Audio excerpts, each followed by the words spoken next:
Esta noche y yo te pido que podamos abrir la escritura en el libro de Mateo,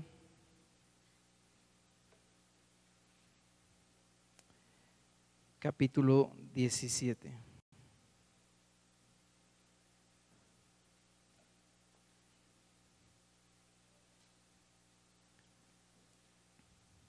Vamos a leer el versículo 5 y después vamos a orar,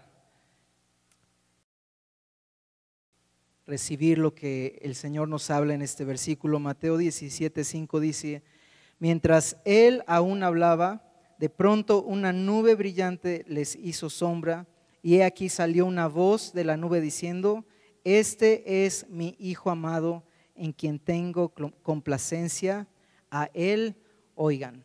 Y esta noche hemos venido a escuchar de Jesús. ¿Quién ha venido a escuchar a Jesús? ¿Quién ha venido a escuchar su palabra?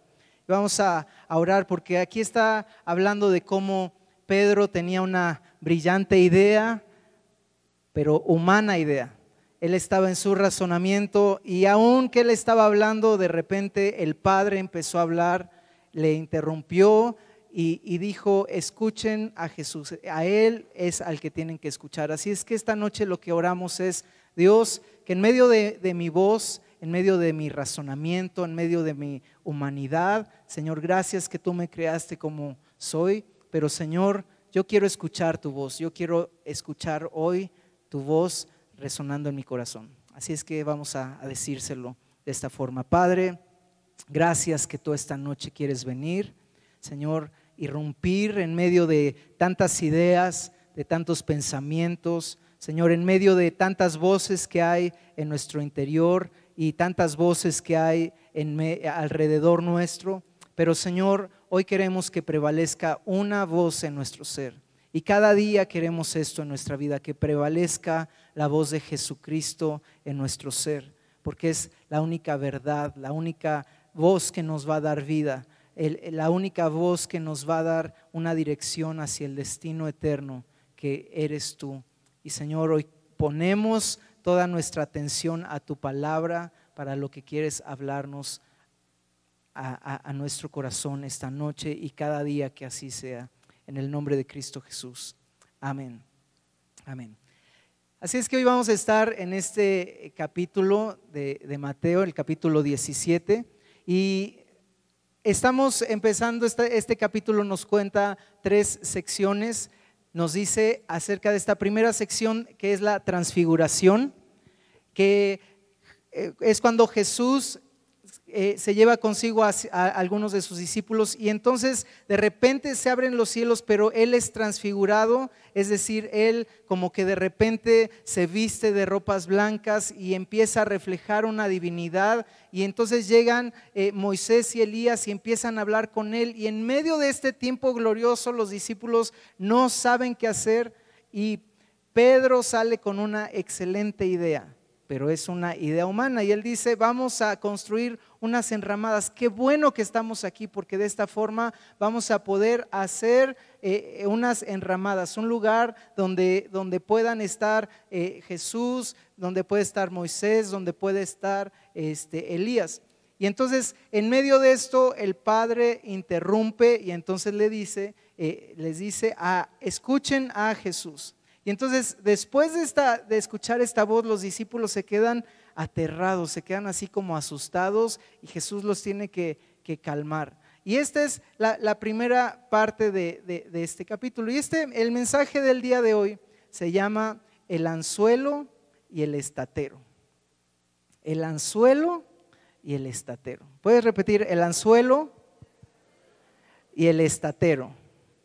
Y cuando escuchamos anzuelo, estamos familiarizados con este instrumento, que es un instrumento es pequeño, es puntiagudo y sirve para pescar. Y cuando escuchamos del anzuelo, también hay un contexto que nosotros tenemos, ¿verdad? Échale el anzuelo, ¿no? A ver si pega, échale el anzuelo. Queremos emprender algo y como que no estamos muy seguros y decimos que vamos a echar el anzuelo, porque es un significado de algo que tenemos que emprender para obtener una pesca, para obtener algo que nosotros queremos. Y vamos a ver más adelante lo que es el estatero, y ese es lo que Dios quiere responder a nuestras vidas. Pero aquí este capítulo empieza hablando de este momento donde Pedro y otros discípulos viven algo glorioso. Después de esto vemos otra sección en este capítulo donde Jesús baja, Jesús están en un monte alto, los lleva a un lugar alto, ahí se les revela el Padre y sucede todo esto, y después baja y muestra otra gloria que él ha venido desarrollando desde que empieza su ministerio, y le traen a un joven que está poseído, que es lunático y que le va mal y que sus papás están muy preocupados por él, y entonces Jesús lo sana. Pero hay algo en medio de todo esto, y es que los papás habían traído a este muchacho con los discípulos y los discípulos no habían podido hacer nada, y entonces Jesús les dice: oh generación incrédula y perversa, en el versículo 17, ¿hasta cuándo estaré con ustedes? ¿Hasta cuándo los soportaré? Y les dice después: tráiganmelo acá. Y Jesús en el versículo 20 les responde por qué no pudieron sacar a este espíritu, y dice: por causa de la poca fe de ustedes, porque de cierto les digo que si tienen fe como un grano de mostaza, dirían a este monte: pásate de aquí allá, y se pasará, y nada les será imposible.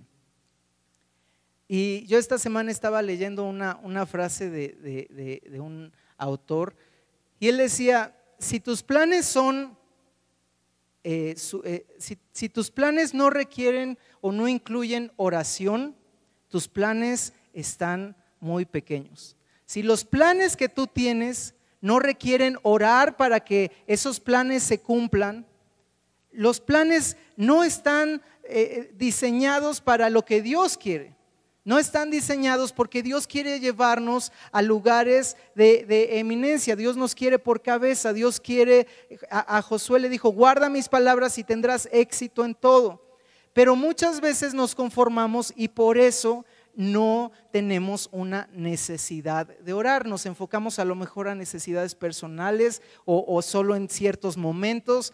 Pero cuando tenemos una visión clara y tenemos los planes de Dios en nuestra vida, no es posible alcanzar esos planes a menos que haya oración de por medio. Y yo creo que Jesús les está diciendo algo como este principio. Jesús les está diciendo es que ustedes necesitan orar, ustedes necesitan ayunar. No es que les está diciendo es que ustedes no pueden, esto no es para ustedes, esto solo es para el Hijo de Dios con H mayúscula. Ustedes no pueden hacer esto. No les está diciendo que ellos nunca van a poder, les está diciendo es que tienen muy poca fe. Ustedes quieren, porque no les está diciendo tampoco: oigan, ¿por qué no se pusieron a orar por este muchacho? Porque ellos trataron y ellos quisieron orar por este muchacho, liberarlo o que hubiera sanidad en su vida, pero no pudieron hacerlo, y se voltean a Jesús y le preguntan.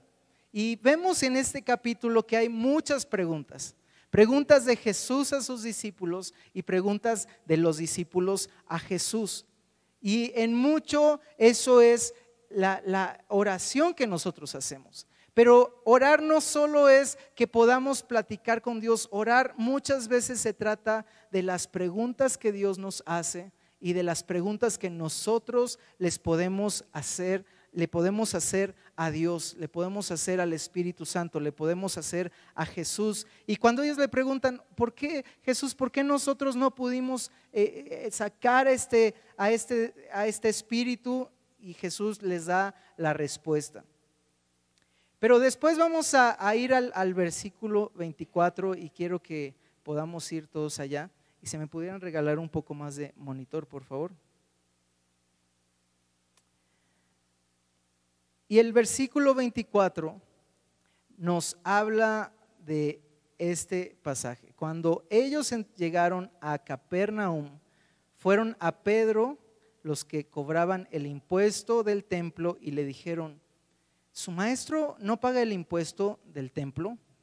Y vemos que Jesús los está llevando a todos los lugares, a sus discípulos, los lleva solo algunos a este lugar alto y después abajo tiene que resolver todo lo que los discípulos están haciendo y les está exhortando y les está llevando y les está diciendo: tienen que tener fe, pónganse a orar, pónganse a ayunar y nada les va a ser imposible. Y después regresan a Capernaum. Y Jesús mucho tiempo de su ministerio en la tierra vivió aquí en Capernaum. Entonces ellos están regresando a la ciudad donde ellos están viviendo. Jesús junto con sus discípulos en Capernaum. Y ahí en Capernaum es donde Jesús llamó a varios de sus discípulos. Y Capernaum es una ciudad que está junto al mar. Y entonces él ahí llama a varios pescadores. Y Pedro vivía ahí. La suegra de Pedro también vivía ahí. Y Pedro estaba acostumbrado a toda la vida del mar, ¿no? Para él la vida era muy sabrosa porque estaba ahí en el mar y comía su mojarra y tenía sus camarones y tenía todo. Aunque realmente era un lago, pero le conocían como el mar. Y ahí estaba Capernaum junto a este lugar. Y entonces llegan todos y entran a Capernaum. Pero dice acá que hubo unos cobradores que llegaron con Pedro. Y cuando llegan estos cobradores les dice: oye, espérame tantito, una preguntita, ¿no? Ya saben cómo son los contadores, ¿verdad? Una preguntita nada más, ¿verdad? Sí, así. Oye, el maestro que ustedes tienen, él paga este impuesto. Y a mí me llamó mucho la atención porque, como les digo, este capítulo está lleno de preguntas y de respuestas. Y ahora estos cobradores están haciendo una pregunta. Y ellos no se atreven quizá a acercarse a Jesús a preguntarle directamente: oye, ¿por qué no has pagado tu impuesto, verdad? Ellos se acercan con Pedro y ellos le aíslan y le dicen: oye, el maestro que ustedes tienen paga el impuesto. Y aquí se está, de hecho, si tú tienes la versión, la Reina Valera del 60, habla del impuesto de las 2 dracmas. Y este es un impuesto que habla la ley, en donde los jóvenes mayores de 20 años, a partir de 20 años, tenían que pagar un impuesto al templo. Aparte de todo las finanzas que estaban en la ley, era algo que estaba en el Antiguo Testamento, y todos los mayores de 20 años tenían que pagar 2 dracmas, que equivalía a días de trabajo. Bueno, lo calculaban. El Antiguo Testamento decía un tipo de moneda, pero obviamente con la devaluación y todo eso, pues hubo cambio de moneda, y ahora a esto equivalía a 2 dracmas. Y entonces Pedro tampoco había pagado este impuesto en este momento. Él lo debía, el impuesto de ese año. Ese impuesto se usaba para el templo, para todo lo que se necesitaba hacer ahí en el templo. Pero este cobrador de impuestos no está interesado ni siquiera en el impuesto de Pedro, que no había pagado ese impuesto tampoco. Y el cobrador le dice: oye, el maestro de ustedes paga el impuesto, no lo paga. Y se lo está preguntando porque al ver todo lo que sucede en el libro de Mateo, vemos que este impuesto se podía pagar en 3 fiestas. Se podía pagar, tú lo podías pagar o en la fiesta de la Pascua, o lo podías pagar en la fiesta de Pentecostés, o lo podías pagar en la fiesta de los tabernáculos. Y ya habían pasado las 2 primeras fiestas, y como que ya se acercaba la otra, y como que están diciendo: ¿si lo va a pagar o se le está pasando? ¿O qué es lo que piensa Jesús acerca de esto? Y cuando yo estaba leyendo este pasaje, de alguna forma Dios me dijo, o sea, me mostró lo que viene más adelante. Pero lo primero que puedo ver en este pasaje es que muchas veces vienen cobradores a nuestra vida. Hay muchos que vienen a cobrar cosas en nuestra vida: la religiosidad, el desánimo, el temor. Viene y toca a la puerta de nuestra vida para cobrar facturas, para cobrar impuestos. La condenación, la razón, el razonamiento humano, Y esta función que están haciendo estos cobradores es cuestionar el carácter y la integridad de Jesús. Un cobrador nunca va a venir a preguntarle algo a Jesús. Un cobrador no va a venir a decir, Jesús, ve cómo está este tiempo, se robaron boletas, Señor. Mira, Jesús, ¿no tienes miedo de cómo va a estar la situación en el país, Jesús? Jesús nunca va a recibir a un cobrador de desánimo, no le va a decir, ay, Dios, pues yo creo que ahora sí la iglesia está medio como que, ¿cómo la ves tú? ¿Verdad? Porque los cobradores no van a venir, la religiosidad no va a venir con Dios, no va a venir con Jesús a preguntarle, porque va a ser el ridículo, porque no pueden permanecer ante su presencia. Pero estos cobradores quieren venir contigo y conmigo a preguntarnos y a cuestionarnos el carácter y la integridad de Jesús en nuestras vidas. Y un cobrador te va a decir, oye, ¿Jesús realmente va a cumplir su promesa? ¿Jesús realmente va a permanecer en el pacto? Como escuchamos el domingo, Dios hace pacto con nosotros, pero un cobrador va a venir constantemente en forma de todas estas cosas para desanimarnos, condenarnos, tentarnos o hacernos tener temor. Y lo que nos está diciendo este cobrador es, ¿Jesús hace lo correcto al hacer esto de esta manera? ¿Jesús realmente te puede sanar? ¿Jesús realmente va a traer una respuesta a tu vida? Y la forma en que estos cobradores vienen no te retan muchas veces a ti, y lo que ellos buscan es deshonrar a Jesús, quitarle la gloria al Padre, porque si ellos te condenan a ti, tú que eres un hijo de Dios, no crees la palabra de Dios y entonces estás diciendo, ¿será que Jesús será que esto sí lo puede perdonar el Señor? ¿Será que Dios sí me va a transformar? ¿Será que el Señor sí tiene un propósito para mi vida y me va a llevar a un lugar seguro, me va a llevar a un lugar de prosperidad? ¿Será que sí? Y el cobrador te dice, ¿tu maestro realmente va a pagar por ti? ¿O están demasiado ocupados en compartir la palabra? Y sí, pues sacaron al chamuco ese ayer. Bueno, no ustedes, ¿verdad? Fue él, pero están tan mal que pues ni pudieron pagar, no van a poder pagar ese impuesto.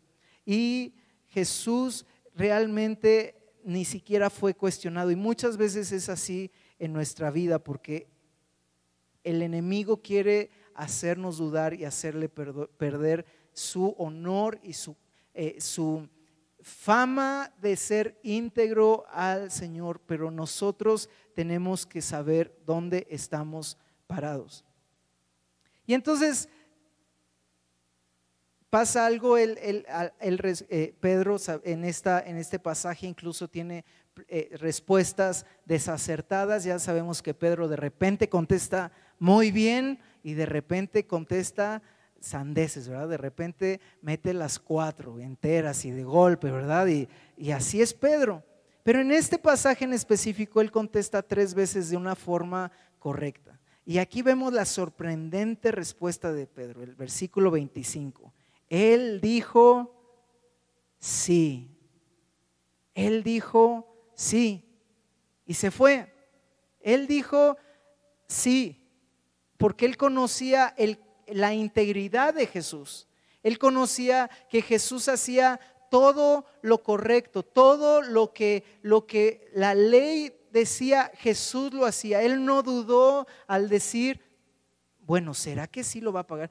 O no se puso de pleitero, ¿verdad? O, pues ustedes quiénes son, o vayan y pregúntenle a él, ¿no? O permítanme, déjenme irle a preguntar y ahorita regreso con una respuesta. Él dijo sí, él va a cumplir esto que ustedes están poniendo. Y yo veo que nuestro primer carácter como seguidores de Jesús debe ser el saber que el carácter de Jesús, que la integridad de Dios siempre va a permanecer. Él siempre va a cumplir, Él siempre va a librarnos, Él siempre va a tener misericordia que nos persigue, Él siempre va a tener un juicio recto y una palabra verdadera. Y ese es el carácter de Jesús. Y esta es una respuesta tan sencilla, pero tan contundente. Él no tuvo que dialogar, dándole lugar a su razonamiento o a su carácter, que sabemos que tenía un carácter así, todo bipolar, y de repente se nos despistaba. Y no tuvo que meterse a dialogar con ellos. Él solo dijo: sí, yo sé quién es Jesús. Y es una pregunta muy sencilla y una respuesta muy sencilla, pero ¿cómo somos nosotros cuando llega un cobrador a nuestra vida? Alguien que nos quiere desanimar con cuestiones de decir: Dios realmente te va a sanar, Dios realmente te va a ayudar en tu trabajo, Dios realmente te va a ayudar, o en esta crisis postmundialista, ¿verdad? Ay, ¿a poco Dios, aunque los descalificaron, a poco Dios sí está haciendo cosas en la nación, ¿verdad? O el gobierno, o todo lo que está sucediendo a nuestro alrededor. Puede haber un temor, puede haber un desánimo, o puede haber una contienda, o puede haber una violencia, o puede haber cosas que nos quieran sacar del carácter de Cristo. Pero si nosotros sabemos quién es Jesús, si nosotros sabemos quién es nuestro Dios, entonces es el primer paso para decir: sí, yo sé que Dios va a cumplir. ¿Cómo? No sé. ¿Cuándo? No sé. Pero sé que Él sí lo va a hacer. Y entonces Pedro llega a la casa, porque ellos están en la misma casa. Y yo puedo ver que esa comunión, esa integridad que conocía Pedro de Jesús, es porque vivían en la misma casa, es porque ellos estaban viajando juntos, es porque Pedro estaba cerca de Jesús. Y dice el versículo 25, él dijo sí. Y al entrar en casa, Jesús le habló primero diciendo: ¿qué te parece, Simón? ¿Qué te parece, Simón? Y cuando yo leí esto, estaba leyendo con una de mis hijas este pasaje, y ella estaba leyendo, y de repente Dios tocó mi corazón, porque dije: es que cómo Jesús le pide su opinión a Pedro y le dice: oye, Simón, ¿qué te parece esto? ¿Cómo ves? Y yo veo que Dios quiere que nuestra vida sea una vida abierta, una vida de amistad, una vida de relación, donde Él nos llega a decir: ¿cómo ves? Es como cuando Él llega y le dice: Adán, ¿dónde andas? Pues Dios sabe dónde anda Adán. Pero las preguntas de Jesús revelan el corazón del hombre. Las preguntas de Jesús revelan, por eso Él dice: ¿quién creen ustedes que yo soy? Y entonces Pedro se levanta y contesta, ¿verdad? Y después, al final de los evangelios, Jesús le pregunta: Pedro, ¿me amas? O sea, Jesús sabe las respuestas, pero Él quiere que nosotros descubramos nuestro corazón. Y muchas veces, en medio de los tiempos de crisis, en medio de los tiempos de dificultad, en medio de tiempos de duda o temor, vienen preguntas a nuestra vida. Yo no sé si esta noche tú vienes con preguntas en tu vida. Pueden ser preguntas teológicas, pero pueden ser preguntas de la espera en Dios. ¿Será que Dios realmente es quien dice que es? ¿Será que debo estudiar esta carrera realmente? ¿Será que debo realmente seguir apostando en el mundial? No, ¿verdad? ¿Será que realmente debo tomar esta decisión, tomar este camino? ¿Será que realmente y Jesús y Dios, el Espíritu Santo, están abiertos? Y Él nos quiere preguntar: ¿cómo ves? Porque cuando respondemos el ¿cómo ves?, entonces oramos de una forma menos religiosa. Cuando nosotros dejamos escuchar la voz de Dios diciéndonos: ¿cómo ves las cosas en México? Y nosotros abrimos nuestro corazón con Él. No estamos diciendo: sí, entonces nos envolvemos en palabrerías y así. Entonces solo le estamos expresando nuestro corazón: Dios, yo veo así las cosas, pero tu palabra dice que van a ser de esta forma. Pero tu palabra dice que tú eres de esta manera. Y entonces Jesús le habló primero diciendo: ¿qué te parece, Simón? Los reyes de la tierra, de quienes cobran ¿De quiénes cobran los tributos o los impuestos? ¿De sus hijos o de otros? Y entonces le hace esta pregunta.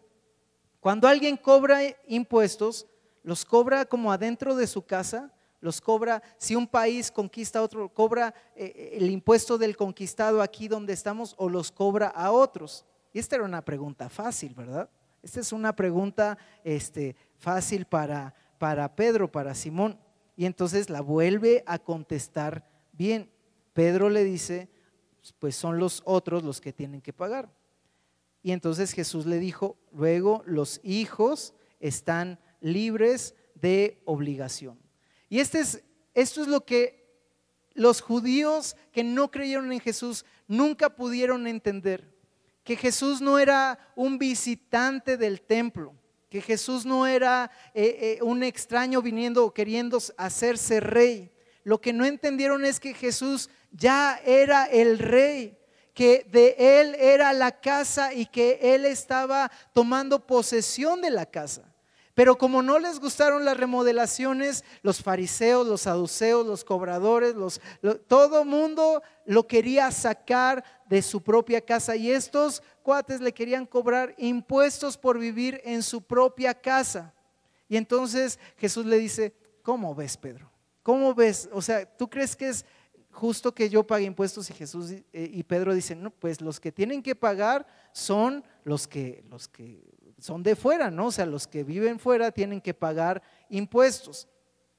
Pero Jesús viene en el versículo 27 y dice, pero para que no los ofendamos, ve al mar, echa el anzuelo y el primer pez que suba, tómalo.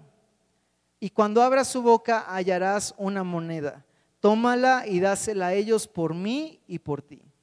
Y vemos que Jesús les está diciendo, le está dando una instrucción a Pedro, una instrucción precisa, y le está diciendo, no quiero ofenderlos. Ahora, Jesús era alguien que no tenía preocupaciones en que si alguien se ofendía. O sea, Jesús hablaba la verdad, no importaba si incomodaba a dos o tres, ¿verdad? Él hablaba lo que tenía que hablar y no le importaba si los demás hacían un alboroto, se escandalizaban. Pero justo acá él está diciendo, yo no quiero ofenderlos, yo no quiero que se escandalicen. Eso es la soberanía de Dios. Él no quiso hacerlo de esa forma aquí. Y le dice, ve al mar y echa el anzuelo. Ahora quiero poner una pequeña ilustración, pero necesito un Pedro valiente, no un Simón así como que va de aquí para allá, sino un Pedro. ¿Hay algún voluntario antes de que lo escoja yo? ¿Hay algún Pedro que quiera ayudarme con un ejemplo? ¿No hay Pedro? Ah, ok. Corre, Pedro.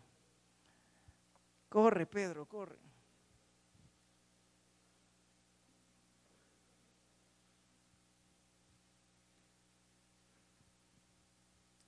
Buenas noches, ¿cómo te llamas? Juan. No, ¿cómo te llamas? Pedro. Ah, Pedro, ok. Estaba confundiendo de discípulo, pero Pedro también era querido, no te preocupes. Entonces Jesús está con Pedro y Pedro, ahora tú tienes que hacer lo que Jesús te está diciendo. Dice, para que no los ofendamos, ve al mar y vas a echar el anzuelo. El mar está allá y vas a echar el anzuelo. Y lo que vas a encontrar es que Jesús le dice, el primer pez que suba, tómalo. Ok, entonces ve al mar. Eso, toma tu anzuelo, muy bien. No más allá, no te preocupes, ve, allá te va a ayudar. Ok, entonces vas a tomar tu anzuelo. Pedro está en el mar. No estaba muy lejos el mar porque vivía ahí. Está echando el anzuelo. No se está dejando ese pez. Muy bien, ya se dejó. El primer pez, ¿fue el primero que encontraste? Muy bien, enséñalo a todos. Muy bien, muy bien. Está de cabeza, mejor ponlo derechito porque… Muy bien, ok. Y dice, toma el primer pez que caiga en el anzuelo. Y dice, tómalo. Y cuando abra su boca, o sea, tienes que abrir su boca, abre su boca.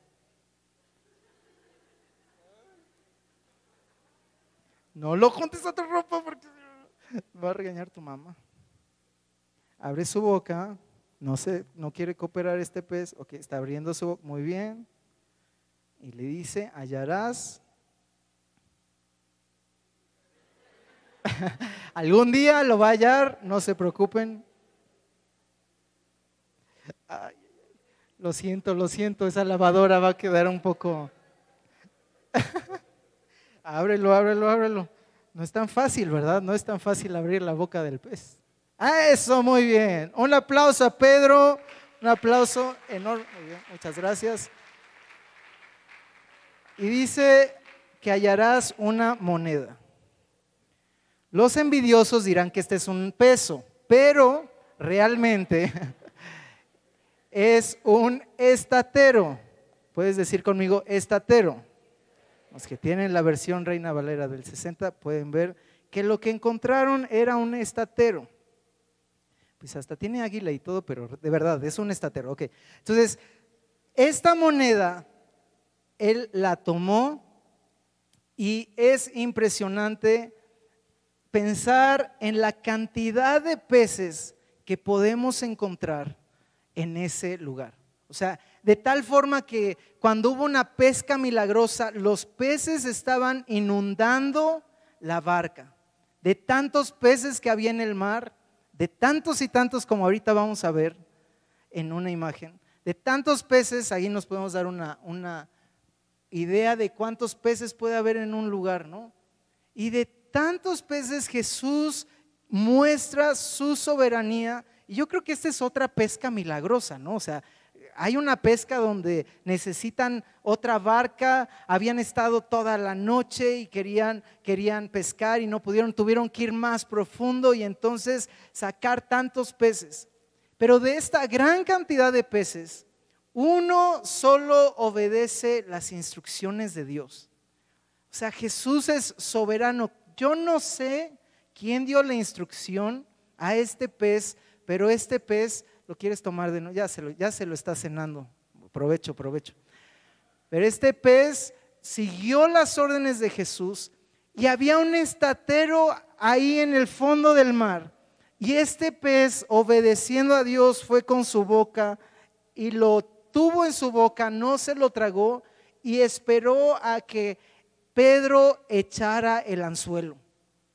Y cuando Pedro echó el anzuelo, entonces este pez vino y mordió el anzuelo y se entregó. Y entonces le abrieron la boca, le olió un poco fuerte, le abrió la boca y le sacaron este estatero. Ahora, lo impresionante de esta moneda que se llama estatero es que era exactamente el impuesto que tenía que pagar Jesús y alguien más.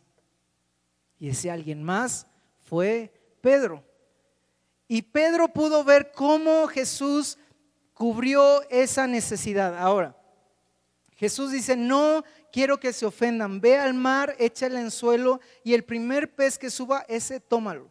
Y yo puedo ver que esta es la tercera respuesta correcta de Pedro. Porque otras veces Pedro mismo decía, pero Señor, hemos pescado toda la noche, ¿verdad? ¿Cómo? No, Jesús, pues considera bien las cosas porque no están tan sencillas como parecen, ¿verdad? Y Pedro muestra un corazón rendido al Señor. Pedro no reclama, Pedro no dice, Señor, ¿cómo voy a ir al mar y sacar el pez? Y Pedro va y hace lo que el Señor dice, y a mí me hace ver un corazón rendido. Y Dios quiere que nosotros podamos ver una respuesta divina. El estatero para mí es esa respuesta que solo Dios puede dar. Esa respuesta que es oportuna, esa respuesta que es así justo a tiempo, justo en el minuto, justo. Y cuando tú caminas en Cristo puedes ver tantos estateros en tu vida. Yo estaba pensando en tantas cosas y yo creo que el tiempo es corto, pero para pensar en tantas cosas que Dios te dice justo en el momento, justo con las personas, justo con la forma en que Él te va a sacar, y entonces Él te da el estatero. Pero Él le dice, cuando abras su boca vas a hallar esta moneda, tómala y dásela a ellos por mí. Y empieza diciendo, dáselas a ellos por mí, pero también dáselas por ti. Y yo creo que el Señor quiere contestar oraciones. Yo creo que Dios quiere suplirnos en gran manera. Yo creo que Dios es quien Él dice que es, y toda su palabra la va a cumplir, a pesar de que nuestro razonamiento, a pesar de que los cobradores de incredulidad quieran venir a cuestionar si Jesús lo va a hacer o no. A mí no me importa eso. Es difícil y te mueve, pero al final de todo lo que podemos ver es que Jesús sí cumple su palabra. Y Él va a cumplir y darte cada estatero que la necesidad, que en este caso fue un cobrador, vino y Él va a suplir tarde o temprano. Él va a suplir esa necesidad, pero Él dice, toma esta moneda y dáselas a ellos por mí. Y yo veo que de la misma forma que cuando nosotros dudamos del Señor, le hacemos, o sea, es como el pueblo de Israel cuando Dios dice en los salmos, y que cómo es posible que Él reciba gloria si no hay quien proclame sus milagros. Y eso, cuando nosotros aceptamos a alguien que nos dice, oye, realmente va a suplir Dios, realmente va a responder Dios. Cuando nosotros razonamos, cuando nosotros nos ponemos en una duda, en un desánimo, entonces no estamos dándole todo el lugar que Dios se merece. Pero aquí Pedro decidió darle toda la gloria que Jesús merecía, y esa es la razón de nuestras vidas, pagar lo que corresponde a Jesús. Jesús dice, Jesús dice, no quiero ofender en esto a nadie. A lo mejor es como, yo me bautizo porque quiero poner ejemplo a todos, y aquí Jesús está diciendo, es que yo estoy dando ejemplo, no quiero que esto sea una ofensa para estos que están en el templo. Y Jesús dice, paga primero lo mío. Y yo creo algo, cuando Dios responde, no solo responde para mí, de hecho Él responde primero para Él, para que yo le dé gloria, para que yo le exalte, para que yo le diga a esos cobradores, Jesús sí paga. Y Jesús no es que tuviera ahí la bolsa de dinero, de las ofrendas Jesús no tenía su guardadito, Jesús pues no tenía en ese momento, y Él suplió de esta forma sobrenatural. Y yo creo algo, es un tiempo que Dios nos está dando anzuelos. Dios nos está dando anzuelos. Cuando, yo no sé si hay alguien esta noche que tiene una necesidad, o que no le está pasando muy bien, o que no tiene todas las respuestas, o que está al principio, a la mitad o al final de una crisis de alguna naturaleza, de alguna circunstancia difícil. Pero esos son cobradores que llegan a nuestra vida. Y yo sentí esto, cuando vienen cobradores a nuestra vida es porque Dios nos está dando el anzuelo y nos está diciendo, ve al mar y echa el anzuelo. Y a mí me llama mucho la atención cómo cuando Jesús llamó a Pedro le dice, tú ya no vas a ser pescador de peces, tú vas a ser pescador ¿de qué? De hombres. Él le dijo claro, y eso dedicó su vida. Sin embargo, vemos que Jesús mismo le pidió varias veces a Pedro pescar, ¿no? Y esta es una de esas ocasiones donde Jesús le dice, o que se relaciona con barcos o para cruzar, para transportarse. O sea, Jesús ocupó el lugar que Pedro tenía en lo natural, antes de su llamado. Y yo creo algo, Dios quiere ocupar lo que hacemos cotidianamente. O sea, donde tú estás, Dios te quiere usar. A veces queremos estar como Pedro, ay Señor, qué glorioso, ¿verdad? Hay que levantar enramadas porque está tu presencia tan fuerte, y hay que quedarnos aquí en la gloria y aquí todo encerrado. Y el Padre dice, tienen que escuchar a Jesús. O tampoco nos podemos quedar y decir, es que yo quisiera hacer milagros como ese cuate, y ¿por qué yo no tengo ese llamado y yo tengo otro tipo de llamado? Y entonces nos nos quedamos cortos en fe. Pero Dios nos quiere llamar como a estos pescadores. Estos pescadores lo que sabían era acerca de mar, acerca de peces, acerca de redes y acerca de anzuelos. Y Dios le dio la instrucción a Pedro, y yo creo que Pedro tomó su mejor anzuelo y fue a cumplir la instrucción de Dios. Entonces, si tú estás trabajando, si tú estás estudiando, si tú estás a cargo de tu hogar, Dios te quiere ocupar ahí. Dios no te quiere ocupar solo haciendo milagros o en cosas que tienen que ver con la iglesia aquí adentro y todo el tiempo estar. O sea, Dios quiere que tú lances anzuelos.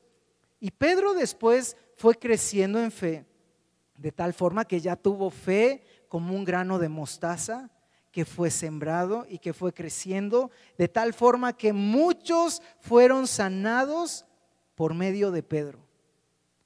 De tal forma que Pedro experimentó los tiempos de gloria del Espíritu Santo, de la primera visitación del Espíritu Santo a su iglesia. Pedro lo vivió, pero yo veo que aquí Pedro vivió un cambio más en su corazón al estar rendido y al echar anzuelos.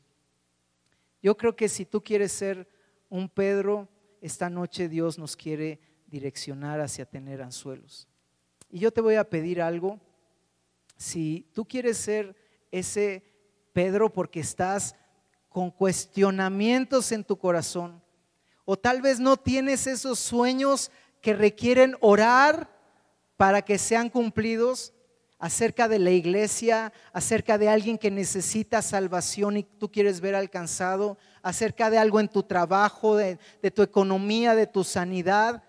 Pero si esta noche sí hay algo que tú dices, yo necesito oración para poderlo ver, porque yo por mí no voy a poder, pero se requiere oración para alcanzar los sueños. O si tú quieres recibir esos sueños esta noche y estás dispuesto a decir, Señor, el anzuelo que yo tengo, pues yo sé manejar camiones, pues yo sé hacer gorditas, pues yo sé, tengo esta profesión, pues yo sé hacer esto en mi vida, yo sé memorizarme un versículo, yo sé compartir. Si tú estás dispuesto a que el Señor te diga, ve y lanza tu anzuelo y te diga a dónde tienes que ir, yo te pido que esta noche te pongas de pie juntamente conmigo, porque yo necesito eso en mi vida. Porque en estos tiempos de oración tenemos que encontrar un ánimo de decir, Dios, es que si no oramos, los sueños que tenemos sobre nuestra nación no se van a cumplir, necesitamos orar. Señor, es que yo veo una iglesia de esta forma avivada, yo veo restauración en familias, pero si yo no oro, no se va a cumplir. Señor, yo quiero lanzar el anzuelo. Así es que esta noche vamos a tomar solo un par de minutos. Yo te pido que puedas poner tu corazón en el Señor y decirle, Padre, gracias, que así como no votaste a Pedro, así como no le descalificaste, así como tú le llamaste y ahí en lo que él sabía hacer, tú lo ocupaste, Señor, yo te digo, aquí está mi vida, Señor, tómame. Y yo te pido, Señor, dame un corazón rendido para ti, dame un corazón doblado para ti, Señor, donde la razón no tenga más lugar, porque yo quiero saber quién eres tú y defender en toda circunstancia y en todo lugar y decir, sí, mi Dios suplirá todas las cosas, mi Dios hará. Mi Dios es alguien en quien me puedo deleitar y Él hará. Yo confío en ti, Señor. Y hoy te digo, aquí está mi vida. Toma mi vida, Señor. Toma mi ser. En el nombre de Jesús. Y yo quiero preguntar si hay alguien que nos visita hoy por primera o segunda vez, pero nunca ha abierto su corazón con el Señor. Nunca le ha dicho, Señor, yo quiero conocerte más. Sálvame. Yo quiero seguirte. A mí me gustaría orar contigo esta noche, así es que si hubiera alguien pudiera indicármelo con su mano en alto. Habrá alguien que nunca le ha dicho a Jesús, ven a mi corazón, y esta noche lo quiere hacer a través de una oración. Puede levantar su mano para que podamos verle. ¿Habrá alguien? Okay. Entonces vamos a terminar diciéndole: Señor, aquí estoy, aquí está mi vida, Dios. Señor, danos sueños, que podamos tener sueños que requieran oración, que requieran comunión, que requieran vivir en tu casa y andar contigo, Señor, para que se cumplan. En el nombre de Jesús.